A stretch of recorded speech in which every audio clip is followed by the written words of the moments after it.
సరే ఇప్పుడు మిమ్మల్ని పోలీస్, ఎంపీ అంటూ అందరూ కీర్తిస్తున్నారు. మిమ్మల్ని పొగడ్తల్లో ముంచెత్తుతున్నారు. అలాగే ఒకప్పుడు దాదాపు 1 ఇయర్ బ్యాక్ కూడా మీరు ఒక బ్యాడ్ ఇన్సిడెంట్స్‌ని ఫేస్ చేశారు సార్. అసలు అలాంటి సిట్యుయేషన్ నుంచి ఎలా బయటపడగలిగారు? ఇప్పుడు ఇవన్నీ చూస్తే మీకేమనిపిస్తుంది సార్? యెస్. నేను చెప్పేదేంటంటే కొన్ని సమయాలలో ప్రతి మనిషి, ప్రతి హ్యూమన్ బీయింగ్ కూడా తన ధనమాన ప్రాణాలను కాపాడుకోవటానికి ఒక పోలీస్ లాగా పనిచేయవలసిన పరిస్థితి ఏర్పడి ఉంటుంది. ఇప్పుడు ఆల్ ఆఫ్ ది సడన్ మీ మీదకి ఎవరైనా ఆయుధాలతోనో లేదా ఇతర ఎక్స్ప్లోజివ్స్తో మీ మీద అటాక్ చేయడానికి వచ్చినప్పుడు అప్పుడు మీ దగ్గర పోలీసు ఉండరు, మీ దగ్గర ఏమీ ఉండదు.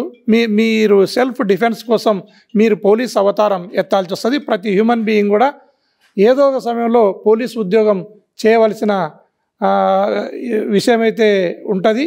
నేను చెప్పేది ఏమంటే ప్రతి వ్యక్తిలో ఒక పోలీసు దాగి ఉండాలి అన్నది నా అభిప్రాయం.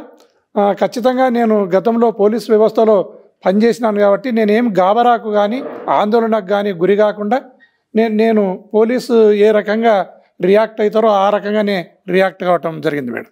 సార్ మీరు జేసీ దివాకర్ రెడ్డి వంటి ఉద్దండుల్ని ఎదుర్కొన్నారు రాజకీయాల్లోకి రాకముందే.